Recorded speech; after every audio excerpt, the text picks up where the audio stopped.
And good morning, everybody, and welcome to the Most Important Conversations Meditations. We host these meditations Monday through Friday. The overarching theme of our meditations is liberation, specifically liberation from your conditioning. The objective is to help people liberate themselves from their conditioning so that you can become a master creator of your own life by design. Your conditioning is what holds you back. Each day we have a short talk before the meditation, and these talks are derived from our primary program called Whole Life Architecture, which is an live ontological program and workshop container where participants are learning how to step into their power as the creator of their life so that they can create a life by design versus merely tolerating a life by default. To do that, we need to be liberated from our conditioning, and liberation is the overarching theme of that main program. If you'd like more information about that, you can go to tmicglobal.com and search up Whole Life Architecture. We've been talking about creativity since the beginning of the year, and over the last week we've been talking about imagination. And I'd like to this morning invite you to try something on as we move into the Watcher-Observer meditation this morning.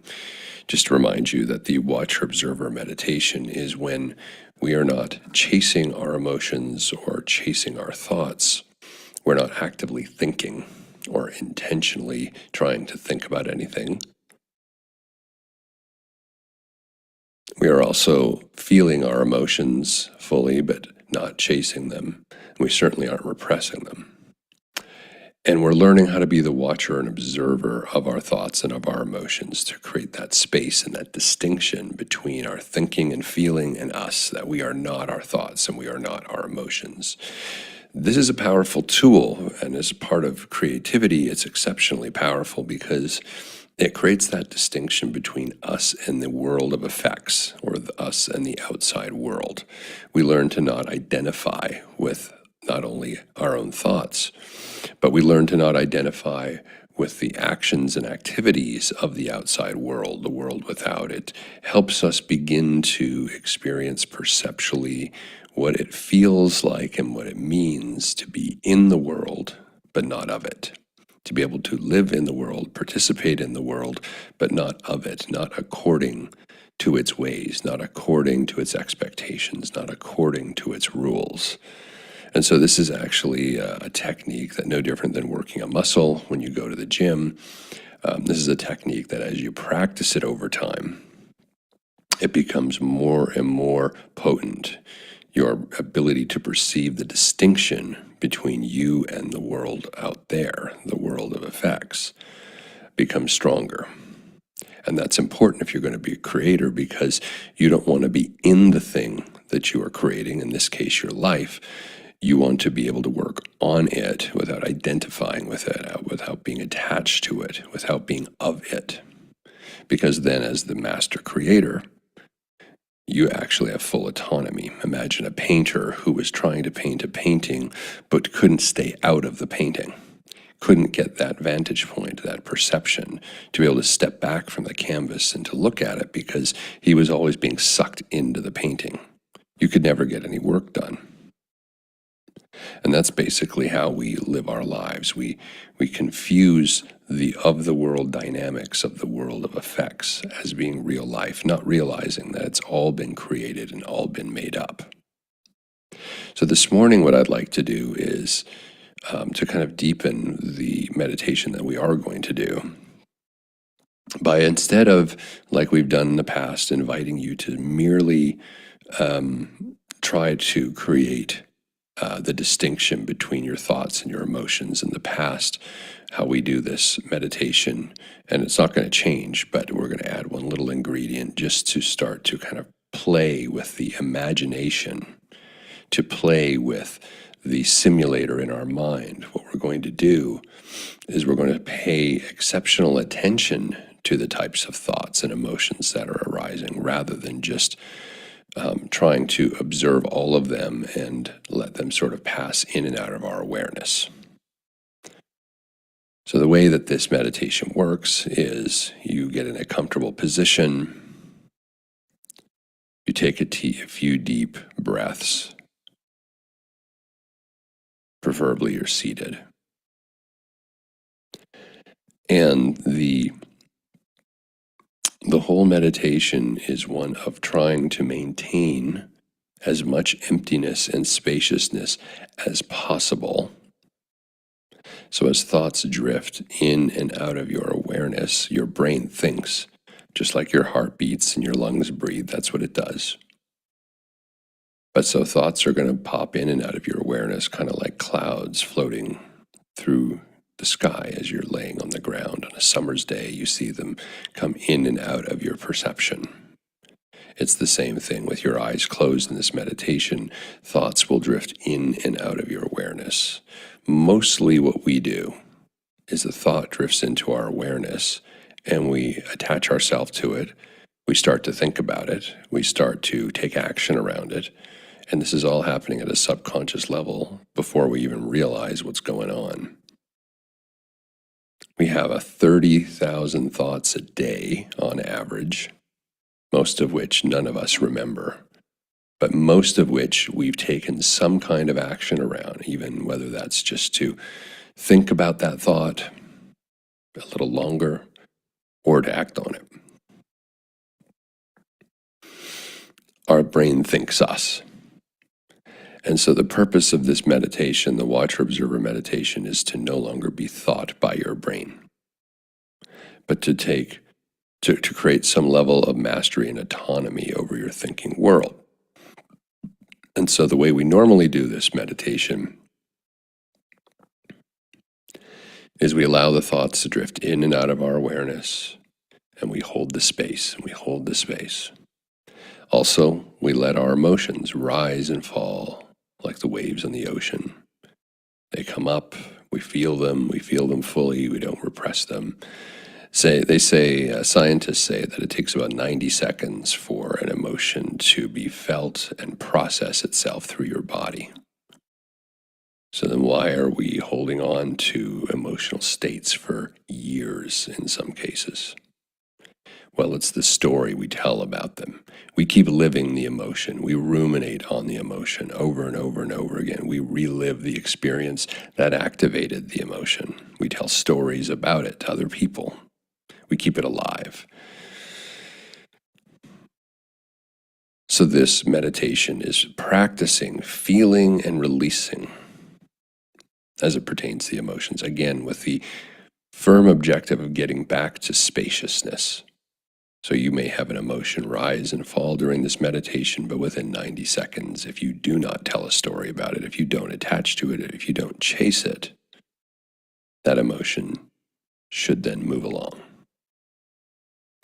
So that's the Watcher-Observer meditation. We're watching and observing our thoughts and emotions. We're not identifying them. We're not attaching ourselves to them. We're not taking action around them. However, today, in the spirit of the conversation we've been having around imagination, we have this powerful simulator in our mind.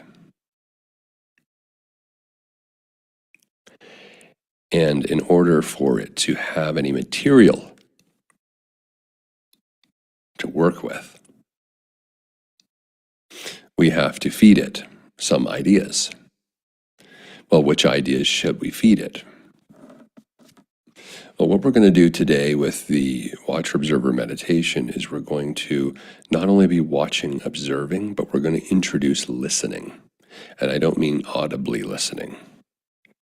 I mean listening as in discernment. As thoughts drift in and out of your awareness, I want you to start to also see if there's any emotion that starts to align with it at the same time. Sometimes it's not. Sometimes just a thought will come in and out and that's it. Sometimes an emotion will come out of nowhere. And it's because the thought that triggered it is not perceptible for us, perceivable. But sometimes they come together. Sometimes we perceive them together. So this morning, in addition to creating space, I'd like you to start to listen. Your inner self, your inner voice.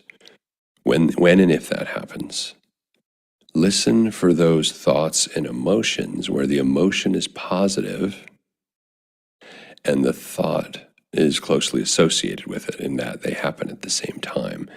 And then note this. Don't obsess about it. Don't think about it. Put it to the side. Just remember it and move back into the space. This is not easy to do, by the way. So if you get frustrated, don't, give up. Just go back and keep trying. It's the sort of thing that you will get better and more effective with over time. Because you're adding a third thing now. Believe it or not, watching and observing your thoughts and emotions for the way we've been conditioned is hard enough. Because our brain just wants to think, and take action, do, and there's no space. And our emotions, well, to hell with them, just ignore them, put them aside. We don't have time for that. That's our culture.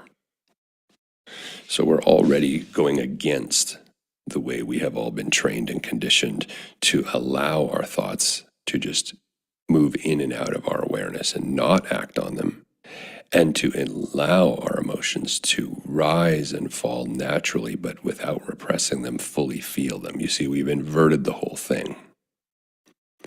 Our culture tells us to act on our thoughts and repress our emotions. This is the opposite. Observe your thoughts, don't act on them, and don't repress your emotions. That's what we're doing with this. But now we're adding this third layer, listening. Because we're trying to distinguish what our higher self is trying to tell us. In our program, Whole Life Architecture, we have a distinction, and a part of our curriculum is called emotional sobriety.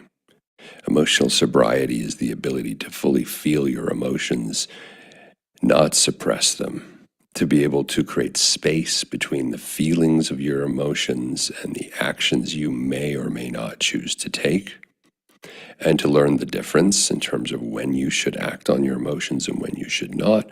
And finally, emotional sobriety, we teach you how to glean the wisdom from your emotions, because your emotions are actually a guidance system. They're trying to guide you in the direction of the things you should pay attention to, that you should engage with, that you should devote time and energy to, and the things you shouldn't. How does it do that? Whenever we experience a negative emotion, it's trying to tell us to stop or stay away from what's currently happening. That thing, that person, that circumstance, that action we were going to take is out of alignment with us. That's why it occurs to us and feels as a negative emotion. Instead, we just repress these things, and therefore we don't glean the wisdom that they're trying to provide us. On the other hand, our emotions also teach us what is in alignment with us, because these are the emotions that feel good. So we're going to apply that thinking in this meditation today. If you have a good feeling, if an emotion is pleasant and it's associated with a thought in that moment, this is the listening part. You're listening to your emotions. I want you to note the thought. If you're experiencing what we call a negative emotion, and it's associated clearly with a thought in your meditation, a thought drifts in and bang, there's a negative emotion. Remember, you're not actively thinking and you're not actively searching for feelings. Keep that in mind. You're still in the state of watching and observing only. But what we want you to do is add listening, which is to make a note of those thoughts that are associated directly with a positive emotion and those that are associated with a negative emotion, and see how many of them you can remember by the end of the meditation. Because once you understand what is or is not in alignment for you in terms of your thought life, in terms of the things you think about people, you think about situations, you think about opportunities, you have worries about your health, about money. We have this very vibrant 30,000 thought a day thought life.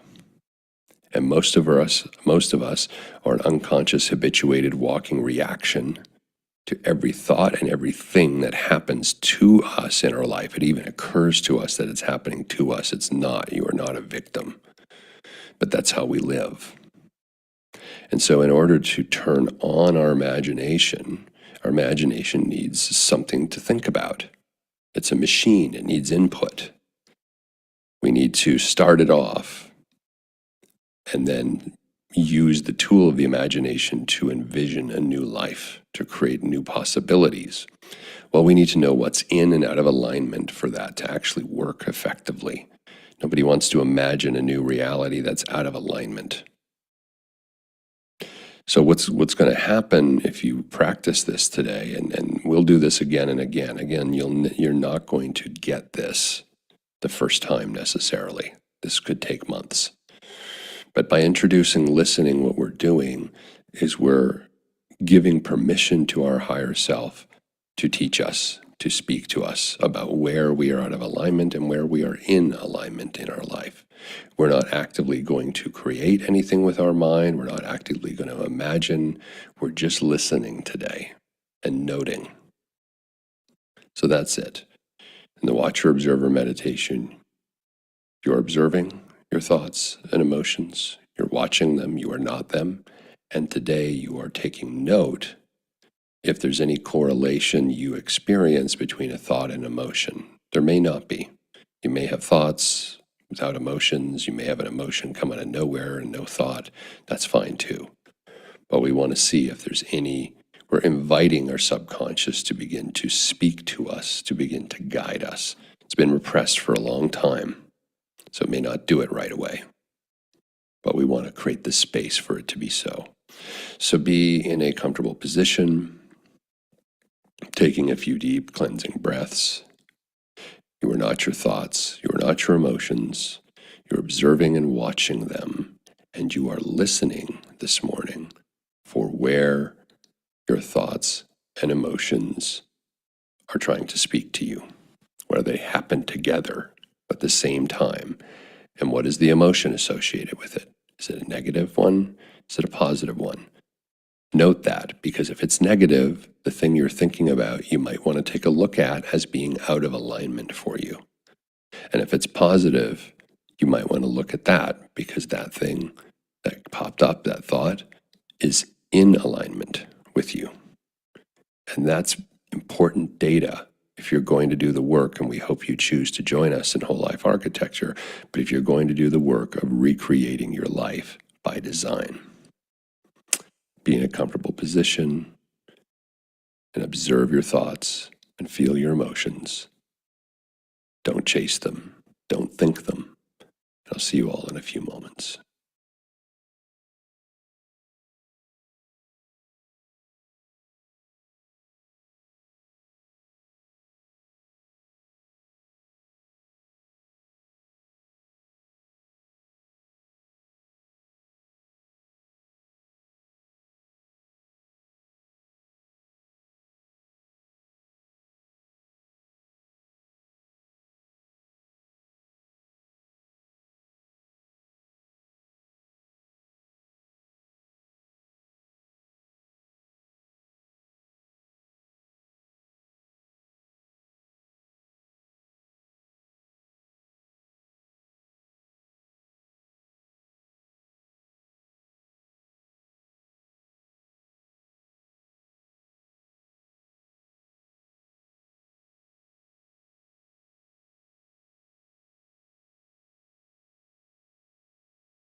And welcome back, everybody. Reconnecting to the world without from the world within, the world of effects. Welcome to the world of effects. It's called the world of effects because everything is an effect of someone's idea or thought life or creation. Everything has been created. Everything. The chair you're sitting on, the house you're in, the building you're in, the car you're in, the plane, the computer, the TV, the food system, everything has been created. It could be otherwise, it could be different, but this was how it was created. But we can change it because we are creators. So the welcome to the world of effects. Hopefully during that meditation, maybe you got one, maybe two. If none, that's fine. But hopefully you got one thought and emotion that happened concurrently and you could see the correlation. If it was a negative emotion, that thought that was popping into your mind, that thought's out of alignment for you and with you. If you got a positive emotion correlated with a thought at the same time, what you were thinking about is in alignment with you. Note that. And as you build this list up, you'll start to get a picture of your life, of what is in and out of alignment. That's the power of this work. I'm going to wish you all a wonderful day, and we will continue tomorrow with a guided neurosculpting meditation as we continue to talk about and work on our creativity and becoming the creator of our life by liberating ourself from our conditioning.